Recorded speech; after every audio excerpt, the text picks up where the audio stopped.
Hola amigos, David Gutz desde Buenos Aires, Argentina les saluda.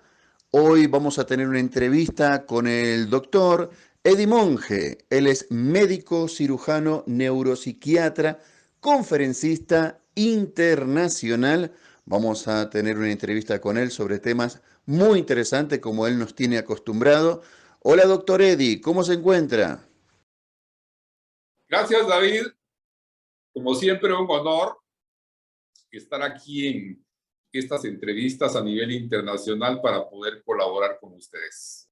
Bueno, la entrevista que hoy vamos a tener con el doctor Eddie Monge va a ser muy interesante porque el tema que vamos a estar hablando es sobre conceptos básicos de administración clínica y hospitalaria. ¿Es así, doctor? Así es, David. Ese es el tema interesantísimo que desarrollaremos hoy para... Tiene dos partes, te comento, vamos a hacerlo en dos partes porque no da tiempo, obviamente, en una sola, pero vamos a desarrollar una conferencia hoy y otro día para que ustedes estén atentos a estos 6 pasos para que ustedes aprendan a manejar su clínica o si están en el ambiente hospitalario también. Bueno, entonces comencemos, doctor. Ok, bueno, lo primero que debemos entender cuando ponemos nuestra clínica, el primer paso y el primer concepto básico es entender que el paciente es lo primero.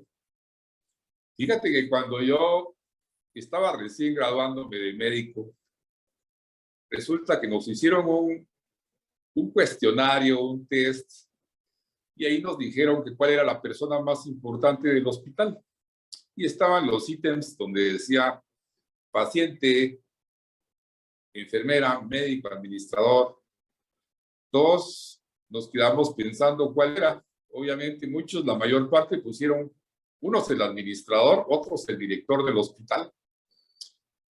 Y te comento, yo cuando vi esto dije, bueno, no hombre, esto no puede ser así. La persona más importante tiene que ser el paciente.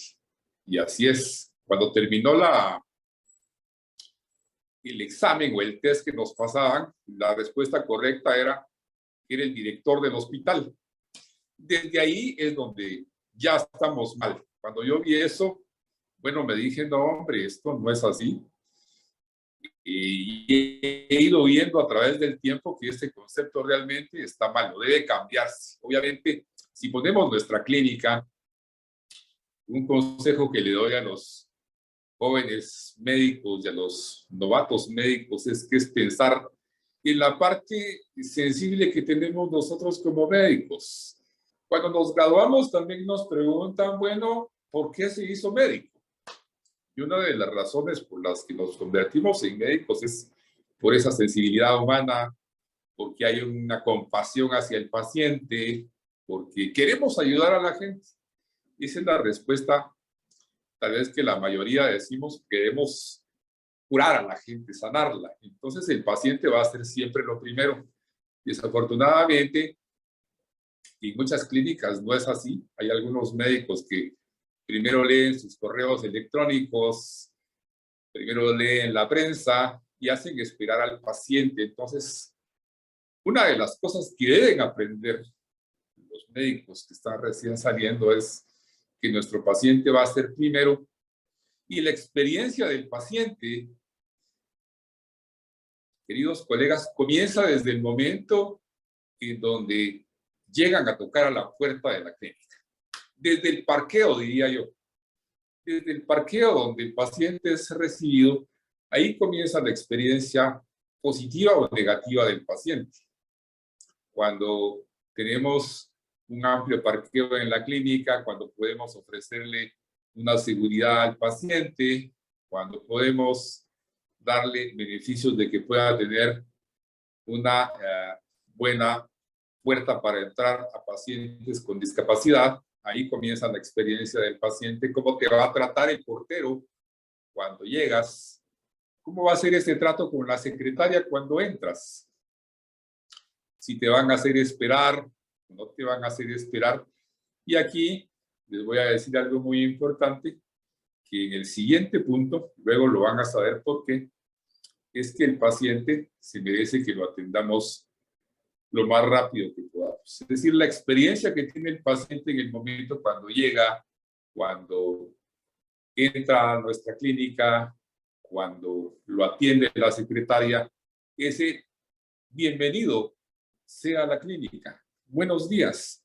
Esos convencionalismos que la secretaria, la asistente médico, el portero no deben olvidar, van a ser la experiencia más importante para el paciente y que obviamente el paciente se sienta a gusto, sienta que está en un ambiente cálido. ¿A quién no le gustaría, mientras está en espera de su consulta, poder ver una buena película, poder ver un buen programa, que le ofrezcan un vaso de agua, que le ofrezcan un té? ¿A quiénes no nos gustaría eso, David? ¿A quiénes no, amigos? Y entonces este primer paso importante, el primer concepto, es entender que el paciente en nuestra mente va a ser siempre lo primero, y a la persona que debemos darle toda nuestra importancia, porque viene sufriendo, entendamos eso. El paciente que llega a nosotros tiene una razón de llegar, un sufrimiento no solo físico, sino que un sufrimiento psicológico. Y entonces, ¿cómo vamos a mitigar nosotros eso? Depende de la primera experiencia que tenga el paciente ahí dentro. De la primera experiencia. Un profesor mío decía, experiencia vivencial. La experiencia vivencial es lo que tú estás viviendo en ese momento. Esa experiencia que puede ser muy mala, pero que nosotros debemos cambiar a una experiencia muy buena o de las mejores. Si no se puede, ir tras la excelencia, ir buscando cómo mejorar cada día más, es un aspecto importante para que el paciente se sienta bien, pero que por sobre todo, el paciente tenga algo importante, que sepa que queremos curarlo. Querer curar, esa es la primera intención de nosotros como médicos, querer curar. Y cuando no podemos, estimados amigos, colegas, cuando no podemos curar, por lo menos aliviar, por lo menos dar un alivio, dar un remedio. Hay una frase muy importante que nos la dicen a nosotros en la Facultad de Medicina, que es primum non nocere. Primum non nocere es primero no dañar. Si no vamos a hacer nada bueno por el paciente y no tenemos nada que ofrecerle, porque en su caso ya no podemos curarlo, por lo menos no dañarlo, y hacer algo para aliviar ese dolor de inmediato. Estamos en la época donde todo lo queremos rápido, David, donde todo lo queremos ya. Si uno va a una tienda de conveniencia y pasa a tomarse una sopa, ya te la ofrecen instantánea. Ya te dicen, se la caliento de una vez en el microondas, se la dan y te la tomas de inmediato. Es decir, todo el mundo quiere la atención de inmediato, todo el mundo quiere que lo atiendan de inmediato, rápido, mejor si te puedes curar en la primera cita, piensan muchos. Y más adelante vamos a ver que no es así, no funcionan así las cosas en medicina, pero esa primera experiencia que va a tener el paciente, tratemos de hacer que sea la mejor. Tratemos de que el paciente no tenga que esperar mucho. Tratemos de que el paciente se lleve esa experiencia vivencial de las mejores y que cuando salga de su clínica, de nuestra clínica, de la clínica de ustedes, ese paciente se lleve lo mejor de nosotros. ¿Por qué es importante eso? Porque ese paciente de seguro lo va a comentar a otros. Ahí viene la parte importante. Lo va a comentar a otras personas, va a decir cómo lo atendieron, va a decir cómo nosotros nos desenvolvimos delante del paciente. Y por supuesto, cómo el personal que está alrededor de nosotros, los médicos, de ustedes que están allá, los va a atender. Por eso mismo tratemos de que nuestro personal siempre esté bien capacitado. Es muy importante tener y nuestra retroalimentación se llama, es nuestra retroalimentación con nuestro personal, con nuestra secretaria, con nuestra enfermera.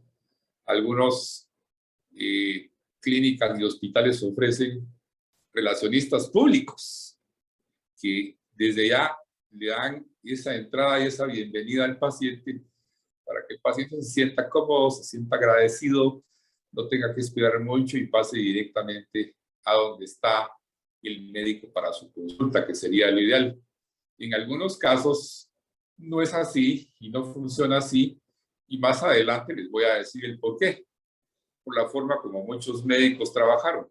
Pero lo importante en esta fase, en este primer concepto donde nos vamos a básicamente a centrar en el paciente, vamos a entender entonces que esta parte y este tipo de experiencias que el paciente se va a llevar de nosotros como médicos, del personal, de nuestra gente que está alrededor del hospital donde está, porque esto no solo va para clínicas, también va para administradores de hospitales, que yo sé que van a haber muchos que están viendo este video y se van a dar cuenta de cómo funciona el mecanismo de atención al cliente. Y entonces debemos tratar de que esa primera experiencia el paciente se la lleve buena, de que salga sin dolor, que es lo que queremos muchas veces. El paciente, muchos de estos casos llegan con dolor y quieren mitigar ese dolor, no solo físico, David, sino que también psicológico, por la pena de una enfermedad que pueden tener que no pueden curarse o que no ha sido tratada. De alguna manera usted está contando acerca un poquito de lo que es la atención al público, ¿cierto? Porque convengamos que una persona que va a una clínica o un hospital, o una guardia de hospital en todo caso, ya tiene una situación en la cual quiere resolver. Imaginémonos que también tenga que resolver otros temas, la mala atención, por ejemplo, o hacer sentir mal a las personas, ¿cierto, doctor? Así es, entonces esa primera experiencia, como les dije, va a ser fundamental para que nuestro paciente regrese, para que nuestro paciente también nos pueda recomendar, pero sobre todo para que nosotros nos sintamos que estamos haciendo un trabajo bien hecho para nuestro paciente.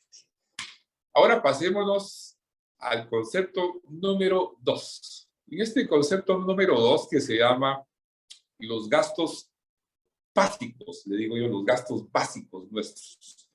Cuando abrimos una clínica, siempre pensamos que lo que entra en esa clínica es de nosotros, esa plata que entra en la clínica es de nosotros, pero no. Yo les voy a decir el por qué. Y recuerdo que cuando yo tuve mi primera clínica, que ahorita estoy ya por la tercera clínica y soy director médico de un hospital especializado, pero en mi primera clínica yo recuerdo que pagué la luz, el agua, el teléfono, los gastos básicos del alquiler, y se van a reír de cuánto tenía de ganancia. Saqué de ganancia 123, vamos a hablar en una moneda internacional, 123 pesos, porque no vamos a hablar de una moneda específica, dado que esta conferencia puede ser vista en dólares, en quetzales, en Córdoba, en lo que sea, en pesetas, pero vamos a hablar de pesos. Esos 123 pesos que yo me gané, bueno, dije, esta es mi ganancia, pero a eso voy. La parte de estos gastos básicos. Lo que entró en el consultorio y en esa cita y en ese primer mes no es de nosotros. Ahí esto es muy importante para los gastos que ustedes van a tener. El médico puede decir, bueno, voy a pasar a caja y me voy a llevar ese dinero. No. Resulta que primero tenemos que contemplar aspectos importantes. Estos son los gastos básicos. ¿Cuáles son los gastos básicos? El alquiler o renta de su clínica. Es muy importante que estén ustedes pendientes de eso y debemos dejar una parte para que esa clínica y ese dinero podamos tener un margen, un presupuesto por lo menos ¿qué te digo? De los primeros 6 meses. los gastos de agua, luz, teléfono, cable, porque tenemos que tener entretenimiento para nuestro paciente, estación de basura, pago de secretaria, pago de enfermera, pago de redes sociales. Todo eso, esa parte que nosotros no la vemos, es un costo que tenemos que desembolsar y que tenemos que dejarlo listo. Y eso va a ser lo primero que tenemos que dejar. La otra parte que quede, sí ya es de nosotros. Pero mientras tanto, esos gastos básicos que sabemos que tenemos que pagar, tenemos que dejarlos listos y preparados para cuando tengamos que cubrir eso mismo, podamos tener la posibilidad de pagarlo sin ningún problema. Y a lo demás, obviamente, toda esa parte es una ganancia para nosotros los médicos, para ustedes, pero obviamente los gastos básicos no deben olvidarse. Dentro de esos gastos también hay una sugerencia importante y que debemos contemplar que en nuestros primeros 6 meses hacer de caso que no nos van a llegar pacientes. Debemos hacer de caso que tenemos que tener una cobertura de por lo menos 6 meses en todo, en la renta de la clínica, en la renta de su hospital, en el pago de la secretaria, en el pago de la enfermera, en los gastos básicos que ya mencioné que son tan importantes. En algunos lados hasta te cobran el aire acondicionado, David. Imagínate. Importantísimo lo que está contando, doctor.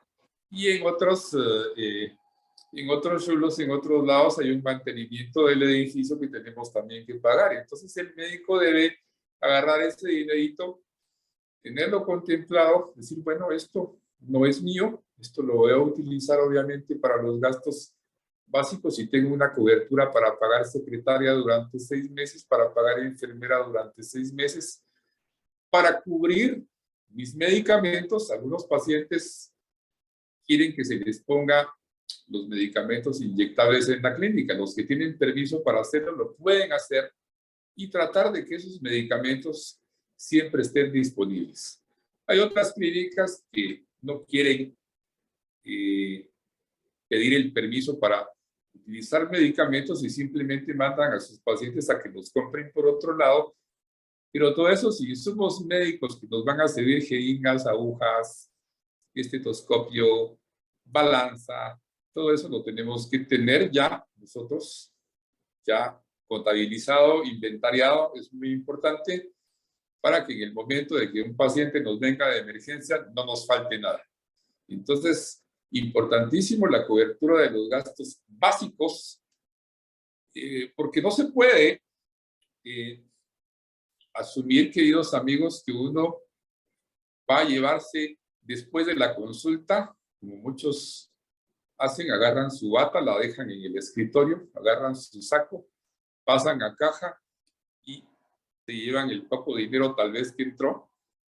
Y en ese orden de ideas, esos gastos nos van a servir para la cobertura de ese tema importantísimo. Ahí también debemos contemplar algo que es básico dentro de los gastos de nosotros, es vamos a tener para nuestro paciente siempre el cafecito listo, vamos a tener para nuestro paciente también una atención especializada para darles cuando ellos la necesiten. Tenemos esa cobertura, tenemos esa parte también contemplada. Y también contemplar que los medicamentos se agotan. Se agota también la medicina, se agotan los insumos y debemos de tener una contabilidad también. Y esa contabilidad también requiere un gasto, buenos amigos. Y esa contabilidad, muchos médicos la llevan ellos personalmente, pero uno realmente no es experto en ese tema.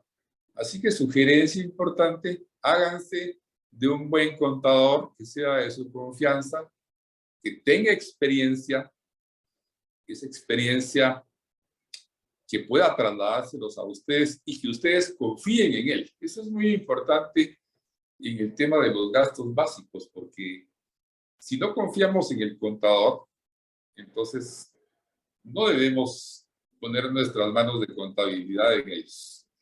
Esto es muy importantísimo cuando hablamos del manejo del dinero, porque si un contador es afín a nosotros y nos entiende y le entendemos, va a ser muy fácil llevar la contabilidad de nuestra clínica, los gastos, los balances, las salidas, las entradas. Entonces, es importante hacer una contabilidad para el pago de los impuestos, que eso a veces no lo contempla ninguno, pero que todos tenemos obligación de pagar esos impuestos, y para eso no hay nada mejor que en esos gastos básicos tengamos un contador de confianza al cual podamos decirle con confianza cuál fue nuestro balance y nuestra entrada en el aspecto monetario y qué es lo que está pasando, si hay buenos ingresos o no en el paciente. Doctor, entonces usted está diciendo que lo que tiene que ver con la parte organizativa también es muy importante a la hora de la administración, o montar o inaugurar una clínica, ¿cierto, doctor? Así es, todo va de la mano en la parte administrativa. Hay muchos que no saben de administración, y a esto quiero cerrar esta parte, este segundo concepto, diciendo que en muchas universidades, David, no nos enseñan administración. Eso va para no solo nosotros, los médicos, odontólogos, fisioterapistas, psicólogos. Obviamente, si estudias administración, estás en eso, ¿no? Estás en este campo y lo vas a saber, pero las otras carreras no tienen eso. Entonces uno tiene que estar preparándose constantemente para eso. Una última recomendación entonces en esta fase es asistir a cursillos, asistir a simposios constantemente para prepararnos sobre los aspectos administrativos, para poder prestar un buen servicio y poder nosotros también llevar un control de lo que hacemos, organización de nuestra clínica y una buena administración que a la larga va a redundar ¿en qué? En un mejor servicio al paciente. Doctor, justo con lo que usted mencionó acerca de simposios, congresos, contémosle un poquito a la gente. Supimos también de que usted está invitado al primer congreso latinoamericano de psiquiatría en Bogotá, Colombia. Cuéntenos un poquito sobre ese Así tema, es. por favor. Qué bueno que me preguntas, porque sí, es un tema que es el primer simposio latinoamericano de neuropsiquiatría en Colombia a celebrarse justamente ya a pocos días, el 17 de febrero de este año en Bogotá, Colombia. Y bueno, te cuento que voy a asistir con un equipo de médicos también guatemaltecos, y bueno, va a haber una serie de médicos también que estarán participando en el Congreso, pero esto, ¿qué conlleva? Conlleva, por supuesto, que tengas que pagar. Esa es otra parte que nosotros tenemos que contemplar en los gastos que hacemos, es el pago de la preparación del médico, el pago de la preparación de ustedes, de los que en este momento están viendo. Eso también tiene un costo, todo tiene un costo. Y eso, obviamente, nosotros tenemos que hacerlo regularmente porque es parte de la preparación de un médico, la retroalimentación. En otras carreras quizá no lo hacen, pero el médico ahí tiene un aspecto importante. La medicina es cambiante, van haciéndose las enfermedades nuevas, vamos teniendo también nuevos avances en la medicina, y el médico tiene que estar preparado, entrenado y bueno, y crear un rublo para esta parte de su entrenamiento, porque el médico nunca deja de estudiar. Esto es importantísimo, nunca parar de estudiar y siempre retroalimentarte. El tercer concepto básico de este temita tan importante de esta tarde es la organización del tiempo. Es muy importante la organización del tiempo porque cuando estás en el Seguro Social o cuando estás en hospitales nacionales, se acumulan. Yo recuerdo que me decían, tienes que ver en los hospitales mexicanos donde estoy, y guatemaltecos y gringos, me tienes que ver 4 pacientes por hora. 4 pacientes por hora, fíjense ustedes. Pero a veces te ponían más, tu tarea era verte, no eran 4, realmente te ponían hasta 6, 7 pacientes. Entonces, ¿qué pasa? Cuando ves el tiempo que tienes para ver cada paciente, es muy poco. Entonces, lo que puedes ofrecerle en unas consultas, cuando estás en el seguro social o en los lugares públicos, es muy corto y hasta la gente se enoja, ¿no? Hay gente que te dice, pero me dio muy poquito, doctor, pero no es tu culpa, sino que la verdad, lo que sucede es que el sistema se presta para que pase eso. Pero en la clínica privada, aquí viene lo importante, por eso estamos hablando de conceptos básicos de administración clínica privada y hospitalaria. Y en la clínica privada no es así. Habemos muchos médicos que trabajamos para hospitales especializados. En mi caso, yo doy las consultas por orden de llegada. Entonces, a esto voy. Si ustedes trabajan, buenos colegas, por orden de llegada, tratar de mitigar el tiempo y organizar el tiempo para cada paciente. Hay médicos que tienen una posibilidad más grande, David, de poder ver mejor al paciente. Son aquellos médicos que tienen full time para su consulta, que solo se dedican a la consulta, que son un poquito escasos, pero los hay. Ahí te puedes tú dar el lujo de decir, bueno, a las 4 de la tarde voy a ver a mi paciente, a las 4:30 hay otro, a las 5 está el otro, y entonces a eso voy, a la parte fundamental. Aquellos que tienen el tiempo necesario, aquellos que trabajan full time para sus pacientes, cumplir en la cita, si a las 4 vas a tener a tu paciente, hombre, a las 4 tienes que atender. Ya pasó aquel tiempo donde el médico primero contestaba el teléfono, primero se tomaba el tiempo, todo el tiempo del mundo, y se tomaba su cafecito, que nunca cae mal. Pero si tu paciente está citado a las 4 de la tarde, debes respetar ese tiempo y atenderlo a las 4 de la tarde. Y si tu otro paciente está a las 4:30 de la tarde, vamos a decir un ejemplo hipotético, ese paciente debe ser atendido a las 4:30 de la tarde.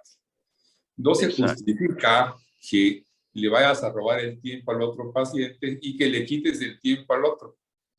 ¿Por qué digo esto? Porque hay pacientes que no manejan su tiempo, que llegan y te dicen, doctor, mire, yo quiero comentarle esto y comentarle lo otro, y te comienzan a decir muchas cosas que no van con el tema. Y entonces, ahí es donde perdería el tiempo el otro.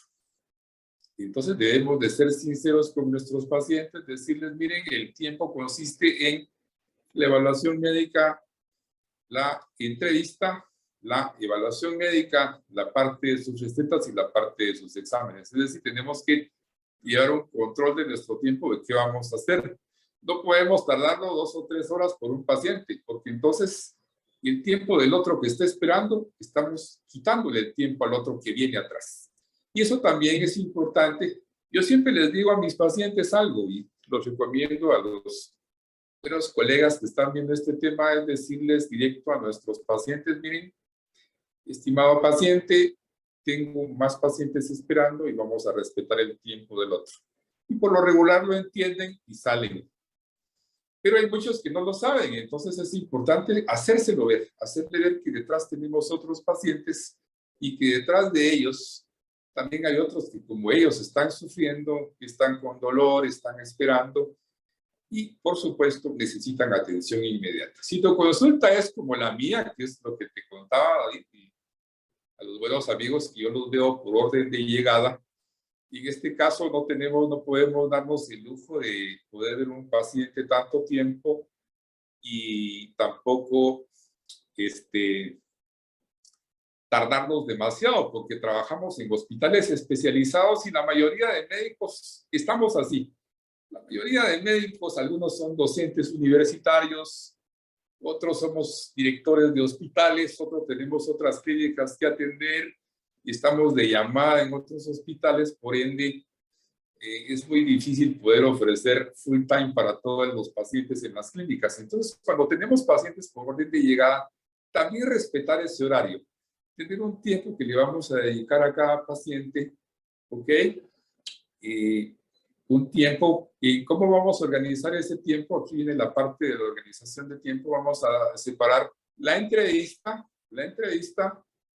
el examen clínico y el cierre, que puede ser las recetas, inyectar algún medicamento o hacer algún estudio. Aquellos que tienen que hacerse algún estudio importante, derivarlos para otro día donde hacemos los estudios y no hacerlos en un momento donde otros están esperando. Ahora, si tenemos el tiempo, si nuestros pacientes no son muchos y en este momento podemos dedicarle el tiempo para hacer los estudios, si son emergencias, hombre, ahí podérselo realizar. Pero el tiempo debe ir controlado, debemos tener nuestro reloj controlando el tiempo de los pacientes que llegan, de los pacientes que están entrando. Si tenemos 12, 15 pacientes que están esperando, entender que cada uno vamos a usar de 15 a 20 minutos, dedicarles el tiempo, como les dije, con la entrevista, la evaluación clínica, las recetas, los exámenes y luego entraría el siguiente. ¿Esto por qué? Porque si nos perdemos en un solo paciente, si nos vamos a dedicar a ese solo paciente por lo que tiene y no tenemos ese control y vamos a dejar desatendidos a los demás y ellos van a entrar a destiempo, lo cual ya repercute en ¿qué? En la calidad de la atención que le estamos brindando al paciente. Y muchos de ellos a veces no lo saben, entonces es importante. Aquí entra, estimados amigos, la retroalimentación a nuestro personal. La retroalimentación es que secretarias, enfermeras, porteros o quienes estén alrededor de nosotros deben saber cuánto tiempo le vamos a dedicar al paciente y deben también controlar su tiempo allá afuera, tanto como nosotros. Una vez nosotros estemos pendientes de eso y le brindemos una experiencia al paciente desde el momento del ingreso, le brindemos un tiempo adecuado a cada paciente y le brindemos el espacio a cada paciente, y el paciente va a salir a gusto, va a salir muy cómodo y por supuesto nosotros también vamos a poder ver a nuestros pacientes en tiempo real, en un tiempo prudencial, sin el detrimento, por supuesto, de la calidad de la atención que le vamos a brindar al paciente. Entonces, esta parte es importantísimo porque algunos pacientes no saben cuánto tiempo les vamos a dedicar. Y a veces se enojan muchos. Yo he tenido la experiencia de algunos, pero mire, doctor, yo quiero hablar del caso también de un familiar, quiero hablar del caso de un hermano. Y es un poquito complejo decirle que no. Entonces, lo mejor es aclararles que afuera hay otro paciente que está esperando y que tanto como él debemos de ser respetuosos del tiempo que vamos a utilizar. Y esto no quiere decir que no los atendamos y que no los escuchemos. De ninguna manera, eso no puede ser. La parte más importante que uno del médico debe tener es escucharlos, escuchar a nuestros pacientes. ¿Qué es lo que la persona quiere cuando llega? Es que escuchen su dolencia, que escuchen su problema. Y en muchos casos, y David, te cuento, uno hasta psicólogo es, en muchos casos, porque la gente llega a contarte problemas, no solo su problema médico, sino que le pasó alrededor del problema médico. ¿Me entienden por qué es tan importante la escucha del paciente? Pero siempre, queridos amigos, con el control del tiempo para que no se nos vaya de las manos. Esto se llama, tiene un nombrecito a nivel empresarial y ahorita en marketing se llama gestión de tiempo. Yo creo que tú has oído algo de eso. Sí, señor. Gestión de tiempo, que controles tu tiempo para que todo lo demás salga bien y que tengas una agenda. Antes se usaban las agenditas de mano. Hoy por hoy ya tenemos, con esto de la tecnología, ya las agendas se llevan, ya tenemos una agenda digital donde tú sabes cuánto le vas a dedicar de tiempo al paciente y sabes qué pacientes tienes ya durante el día, por lo tanto, el médico ya debe saber todo esto, sus pacientes, cuántos van a llegar, y debemos saber también cuánto le vamos a dedicar a cada paciente, Sí. a menos que se trate obviamente de una emergencia, que eso ya es otra cosa. Excelente, doctor, todo lo que nos está contando. La verdad que sí, cuando uno estudia medicina tantos años, hay algunas materias que obviamente no se ven en una universidad, que es, por ejemplo, todos estos detalles que tiene que ver con la administración de una clínica. Así que seguramente a muchas personas le está sirviendo muchísimo lo que usted está mencionando. También queremos desearle mucha suerte en su primer Congreso Latinoamericano de Psiquiatría que se realizará en Bogotá, en Colombia. Gracias, David, y sí, esperemos que esto sea, mira, la preparación, y esto va para los jóvenes médicos que están saliendo, la preparación y retroalimentación. No se olviden, siempre va a ser importante. Debemos contemplar esa parte en todo momento. Los médicos nunca paramos de estudiar, jamás paramos de estudiar. Eso llevémoslo siempre en la mente. Nunca parar de estudiar y retroalimentar no solo nosotros, sino que a nuestro personal. Así que esta es la primera parte de este temazo de principios de administración clínica y hospitalaria, David, y vamos a tener una segunda parte que ojalá ustedes estén pendientes. Les envío un abrazo fuerte, un abrazo a ti, David, y hasta nuestro próximo encuentro.